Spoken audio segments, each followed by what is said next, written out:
폐허가 된 경복궁. 겸재, 정선이 경복궁을 1754년에 부관법으로 그렸다. 이 그림의 광화문은 임진왜란 이후 경복궁과 함께 폐허가 되어 돌로 막았고 옆에 문을 세웠다. 그림 왼쪽으로 연못이 보이고 그 뒤에 경회로가 불타고 남은 돌기둥이 있고 그 뒤편에 소나무 숲이 아미산이다.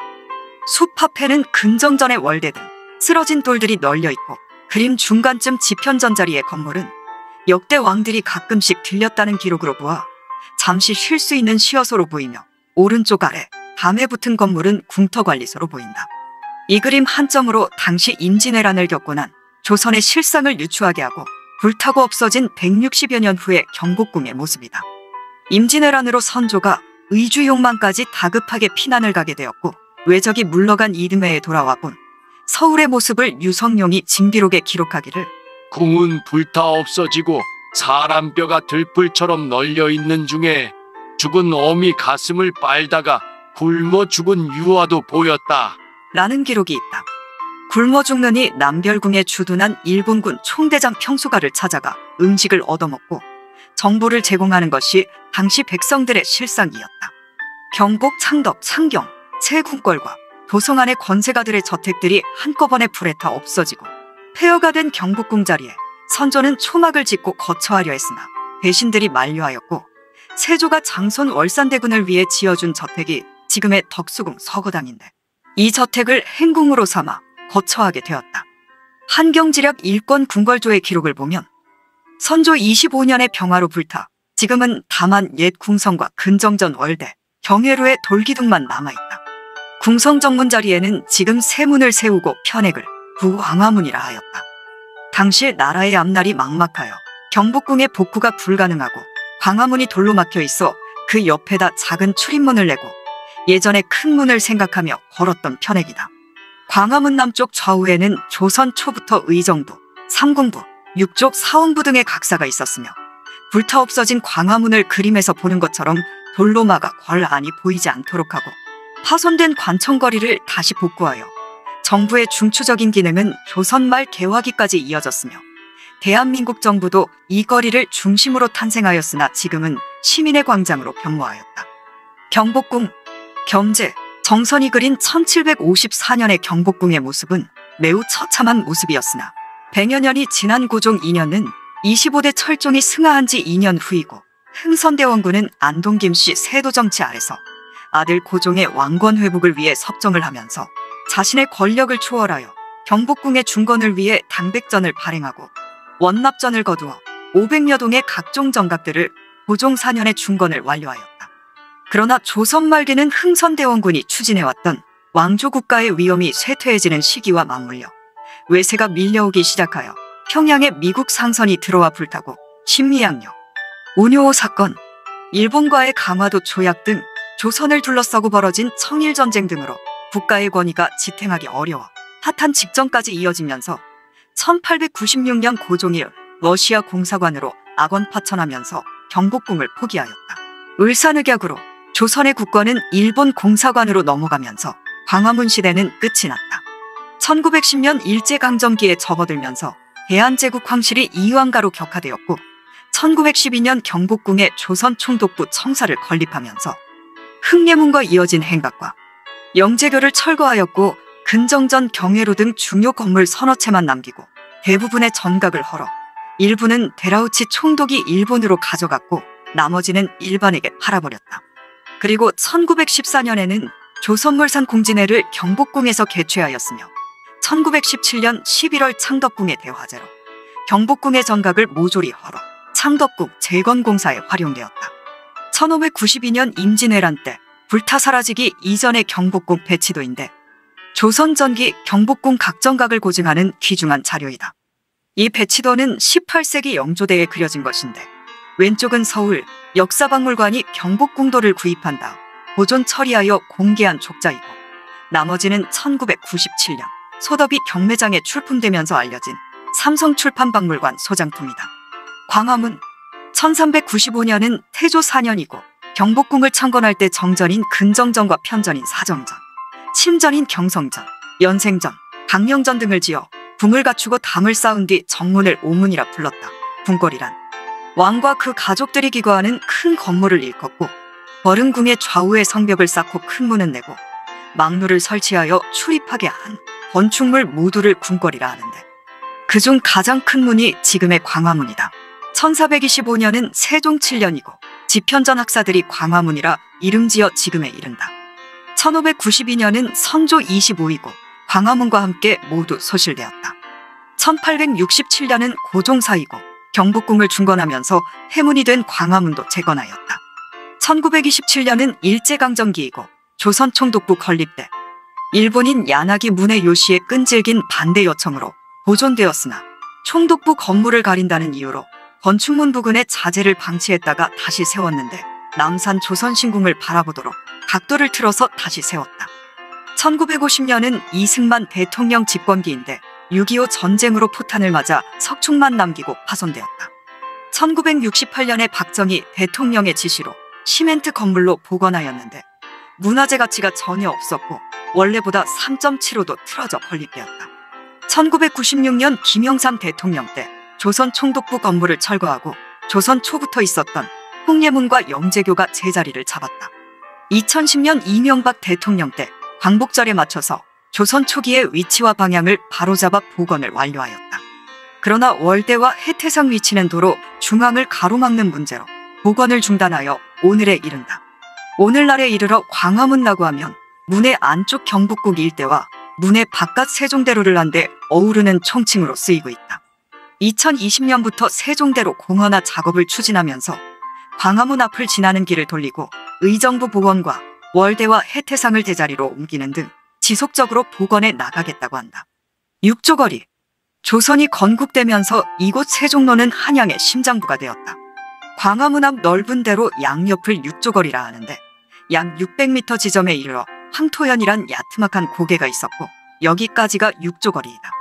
인왕산에서 흘러내려온 물이 냇물이 되고 삼청동에서 내려온 냇물과 합류하는 지점이 황토현이고 이 지점이 청계천 상류가 되면서 지금의 성동구 사근동 살구지 체육공원까지 청계천이 형성되었다. 의정부의 맞은편인 광화문 서측 가로에 맨 앞쪽에 자리 잡고 있었으며 의정부가 문을 삼군부가 물을 관장하는 최고의 관청으로서 육조대로의 균형을 이루는 배치를 보여주고 있다. 육조거리를 서울 역사박물관은 아래와 같이 정리하였다. 의정부는 지금의 국무총리실이며 행정업무의 최고 의결기구를 말한다. 백관을 총괄하고 서정을 평리하며 음양을 다스리며 나라를 경륜하다. 조선 초기부터 광화문 앞 동측가로의 맨 첫 번째에 위치한 관청으로 맞은편 삼군부와 함께 문무를 관장하던 조선시대 국정의 최고 기관이었다. 영의정과 좌, 우의정은 조선 관료의 정점에 자리하는 상징적 의미를 지녔으며 가장 높은 격식을 갖춘 관청 건물로 형상화되기도 했다. 주요 건물인 정본당, 석화당, 협선당이 육조대로를 향하여 복도로 연결된 형식을 갖추고 있었다. 이조는 이전의 내무부이고 지금의 행정안전부와 총무처에 해당한다. 법제상 6조 가운데 첫 번째로 여겨졌던 이조는 관리의 채용과 봉급 등 인사행정을 관장했다. 이 품에 해당하는 2조 판서가 수장이었고 동전, 천관으로 불렸다. 삼군부가 폐지되었던 기간 동안 광화문 앞 서쪽 가로의 맨 앞쪽 자리에 위치하기도 했었다. 정조대 대전통편에 따르면 관원 총 60인이 소속되어 있었다. 호조는 지금의 경제기획원과 재무부이다. 법제상 6조의 두 번째로 법제화된 관청으로 지관, 지부라고도 했다. 국가의 재정과 지방관청의 회계, 관리, 국가 업무에 필요한 재반 경비 등 주로 국가 재무 관련 업무를 관장하였다. 정이풍 호조 판서가 수장을 맡았으며 1785년에는 소속 관원이 총 195명에 이르기도 했다. 예조는 이전의 문교부이고 지금의 교육부에 해당한다. 조선시대 예법과 음악, 각종 제사와 국빈을 접대하는 잔치 등을 관장하던 관청으로 남궁, 춘관으로 불리기도 했다. 조선 초기에는 이조, 병조, 호조에 이어 네 번째였으나 세조 시기에 이르러 세 번째 관청으로 그 위상이 높아졌다. 정조 시기에는 총 70인의 관원이 배속되었다. 병조는 지금의 국방부이다. 조선시대 무관에 관한 인사행정, 왕의 행차에 뒤따르는 의장과 교통행정, 국방에 관한 병무행정 등을 담당했다. 하관 서전으로 불리면서 정이품인 병조판서가 수장이 되었다. 명종 연간에 비변사가 설치되면서 경조의 지위와 기능이 약화되기도 했다. 정조 연간에는 총 173인의 관원이 배치되었다. 경조는 지금의 법무부이다. 조선시대 법률과 송사, 포로에 관한 업무를 관장하던 형조는 추관, 추조라고도 했다. 사관원 사원부와 함께 의금부에서 죄인을 신문하는 업무에도 관여를 했다. 지방과 서울에서 일어난 중대한 범죄에 대해 복심을 담당하기도 했는데 정조시대 대전 통편에 따르면 관원 220인이 배속되어 있었다. 공조는 지금의 국토의 양부이다. 동관 수부라고도 불리던 공조는 육조의 마지막 서열인 관청이었다. 국가의 토목 건축, 도량형에 대한 업무와 종이, 기와 등 국가에서 필요로 하던 각종 공예품을 제조하여 공급하던 업무도 맡고 있었다. 정조 연간부터 고종 때까지 총 72명의 관원이 배치되어 있었다. 한성부는 지금의 서울특별시청이다. 조선시대 정의품 판윤희 수장으로 있던 한성부는 서울의 시장과 상점, 도로, 순찰, 호접 관련 업무를 관장했다. 서울을 중부, 동부, 서부, 남부, 북부의 5부로 나누고 총 52개의 방으로 나누어 관리했다. 정조 연간에는 82명의 관원이 배속되어 수도 한양과 관련된 업무를 수행했다. 삼군부는 지금의 합참본부이다. 현재 정부 종합청사가 있었던 자리에는 원래 예조가 있었으나 부한말 흥선대원군이 경복궁을 중건하면서 국방을 강화하기 위하여 예조가 있었던 자리에 무반을 상징하는 군사 업무를 총괄하던 삼군부 청사를 세웠다. 이때 예조는 한성부가 있던 자리로 옮기고 한성부는 경희궁 동쪽으로 옮긴 적도 있었다. 예조는 한성부 자리인 지금의 미 대사관 자리로 옮기고 한성부는 훈련도감 신영 자리인 지금의 역사박물관역 구세군 회관 자리로 옮겼다. 그리고 예조가 있던 자리에 들어선 건물이 정부 종합청사이다. 이곳에는 옛 관하 건물로는 삼군부 총무당과 청원당이 마지막까지 남아있었다.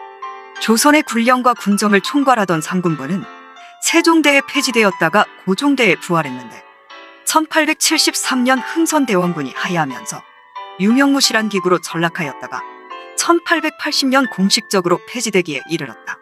중추부는 지금은 없어진 이전의 무임소장관을 말한다. 특별히 관장하는 업무는 없이 당상관 가운데 소임이 없는 사람들을 소속시켜 예우하던 기관이다. 조선 초기에는 왕명의 출납, 분정 등 중요한 업무를 담당하기도 했으나 후기에 이르러서는 문무 당상관 가운데 소임이 없는 사람들을 대우하는 기관이 되었다.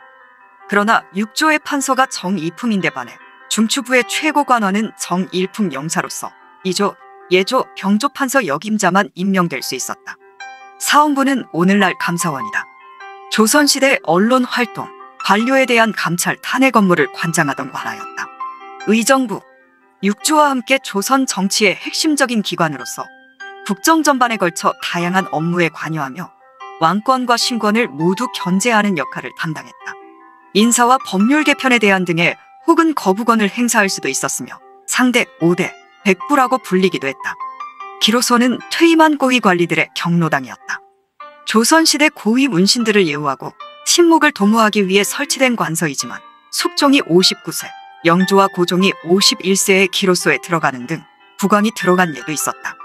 봄, 가을에 위로 연을 베풀고 명부를 관리하는 등의 업무 이외에는 특별한 업무는 없었지만 조선시대 내내 총 700여 명이 등록되었고 이는 개인과 가문에 더할 나위 없는 명예로운 일로 여겨졌다. 기로소를 비롯하여 크고 작은 관청 건물들이 밀집해 있던 자리에는 지금은 교보 빌딩이 들어서 있다. 태조 4년부터 의정부를 비롯한 육조 등의 관청들이 조선 말까지 그 위치에서 큰 변화는 없었다. 그 뒤 몇 차례 관제 개혁이 이뤄지면서 육조거리에는 일제강점기에 근대식 행정기관들이 들어서게 되었다.